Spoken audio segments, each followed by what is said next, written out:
Hey guys, welcome to the Hero's Journey. My name is Greg Guo, and this channel is made to help motivate and inspire you to become the best that you can be. Today I will narrate a story I made after I read Arnold Schwarzenegger's autobiography. Many people may know who he is, but not many people know his memorable story. I made this narrative to share with you his story in the hopes that it will motivate and inspire you to pursue your own life with passion. And so, without further ado, here goes. Our tale begins with a small village where Arnold Schwarzenegger was born. It was a place that was simple, a place where you could have great childhood memories in, a place where you could grow up and have a family in, a place where you could eventually grow old and spend a whole life in. But Arnold had something in him that was different from everyone else around him. At 10 years old, he knew in his heart that he wanted to be the best in the world at something. He didn't know what he wanted to be the best in, but he knew that he wanted to be the best in the world at something. He tried soccer, swimming, discus, javelin, throwing, but none of these things clicked with him. He did not feel a connection with any of them. He felt that he wasn't made to do any of these sports. Eventually, he was required to train at the gym because of soccer. And when the first time Arnold stepped at the gym, he knew something was different. Arnold had never seen anyone lift weights before, and he distinctly remembered that the weightlifter's show was set.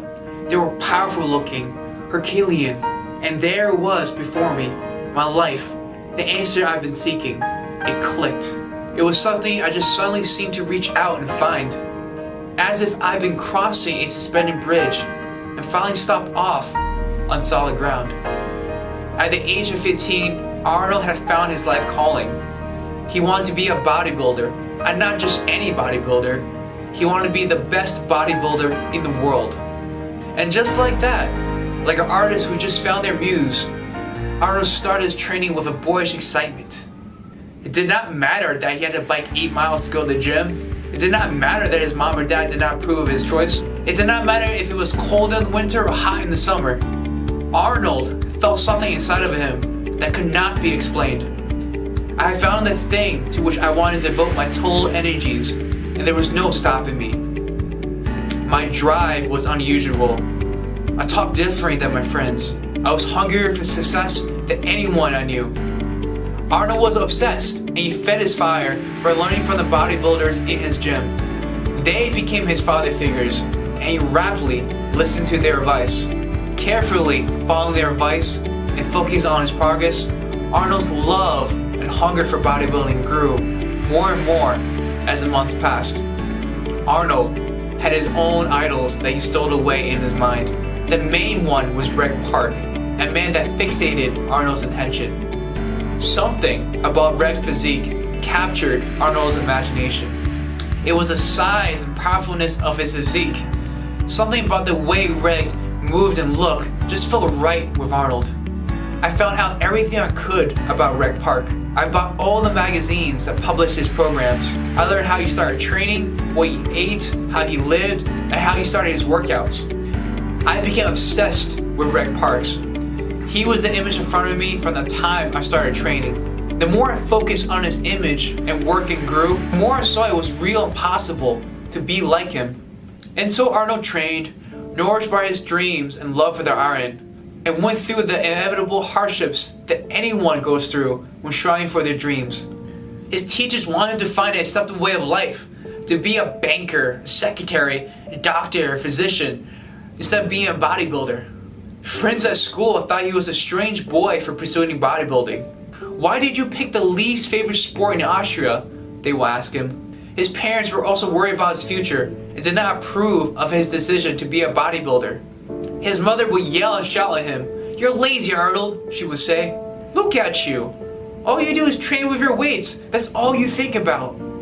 His father was initially supportive, but he too eventually became worried. "How do you plan to apply bodybuilding? What do you want to do with your life?" he would ask Arnold. 17 now, Arnold did not know the answers to these questions, and often remained silent and withdraw. And how can we blame him? How can we make someone understand our deepest dreams? It cannot be expressed in words. It can only be felt. Arnold knew that he would rather die than have his dreams be taken away from him. And so he crafted a plan to take him where he wanted to go.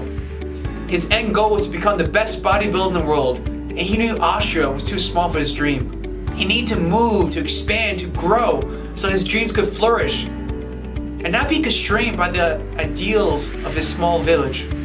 So at 18, he made the choice to go out and join the Austrian army, a place that had the necessary equipment and food for him to grow his body, and more importantly, the space for him to breathe and follow his own path. Arnold formed a plan in his mind. He was to use the army as a way for him to go to Germany and start living on his own, and from there prepare for himself for Mr. Universe, a worldwide bodybuilding competition. And so in 1965, Arnold joined the Austrian army and started induction training. However, the fates decided that Arnold was to be given a taste of his dreams, and he received an invitation to participate in the junior division of Mr. Europe. The fates also have a curious way of playing the cards.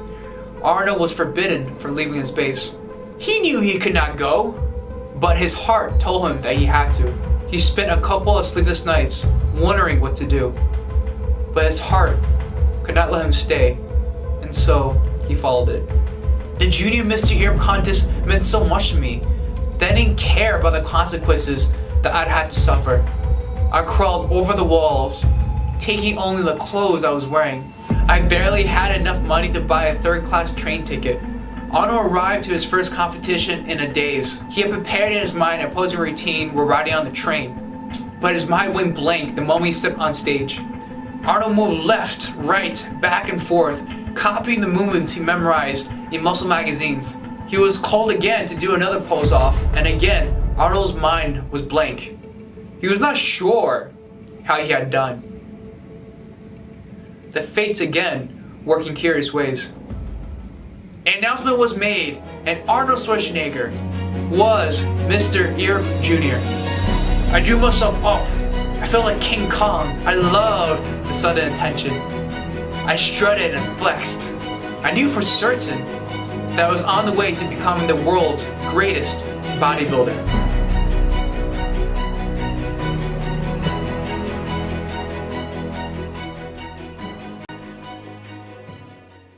And yeah, so that was the end of today's video. Next week I'll release the next section of Arnold's story, and you can find out if he got punished for escaping military camp, if he actually, how he came to become Mr. Olympia, or how he became, or if he became Mr. Universe. So find that out next in my next video. And if you want to find out yourself, I'll attach a link to his autobiography where I drew my inspiration from, my narrative that I created today. You can check it out your own if you want to find out on your own. And so yeah, feel free to stick around to see the second half of my video. It's more an informal vlog style where I just talk about my life and shoot footage of me training as I prepare for my own physique competition, bodybuilding competition next year in August. And hopefully you get inspired knowing that, you know, like an everyday person like myself can compete in a bodybuilding competition if they just put their minds to it. So yeah, enjoy. Please like, subscribe, and share this video to help this channel grow if you think it will help other people get inspired and passionate and just be more motivated in life. So yeah, enjoy and take care. What's good, guys? Welcome to my vlog style. Like I mentioned in my last video, instead of bringing like my big ass camera and trying to like record everything, I just got a tripod, so I can mount this like magnetic tripod and attach my iPhone to it. So the video quality is a little worse, but it's a lot more like less awkward because I have to bring my whole like big ass tripod to try to like attach it and like set up a camera. I can focus more on the workout instead of trying to set it up. So this is me do some penalty rows, turns that out. I felt good. And yeah, this is me doing the pull-ups. I originally was doing, what was it, 45s, but then I took a look at like my form. It was like terrible. And so I dropped down 25 and tried to like get the full extension. But even now looking at this right now, I don't feel like my form is that good. Like I'm not going well. all the way up or down. Pull-ups are hard for me. I don't see how I can like get more than like 8-10 reps at most. Even when I do like, you know, cheat with 45s. And yeah, after I do that, I do like a burnout set with just straight up pull-ups. Try to do as many as I can. Always do that on my last set, just because I feel I like to get my muscles exhausted, so I know that I get a good workout. See how many I do. Yeah, this week I was in New York, not in Pittsburgh. I wasn't traveling, so this week I was in using my good old Blink Fitness. That gym is hella cheap in New York City. It's $25 a month plus tax, which is like 27. So one of the cheaper options for sure. Cheaper than the Equinox or like even Crunch if you're in the city. That's like $50 or something a month. This is hella cheap. Doesn't mean do some pull downs. Pull downs are one of my least favorite exercises for the back, but I still have to do them because I need a good balance of horizontal and vertical movements for my back to make sure I target all my muscle groups. So, you know, I don't like it. I still have to do the pull-ups in order to make sure that my back is looking nice and juicy come competition day. So, me pumping them out right now. I think I'll probably get my grip a little wider now I look at it, just to make sure I hit the back muscle more, and not just my forearms or arms. And yeah, squats, baby.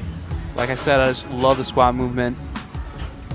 And I told you guys my goal for the end of this bulk before I start cutting in 6-7 months was to get up to 365. And right now I'm progressing and making sure every set I try to either equalize my rep range or try to go up. So right now the plan is, in this session I did 315 for 3 sets for 6 reps, 5 reps, and 5 reps.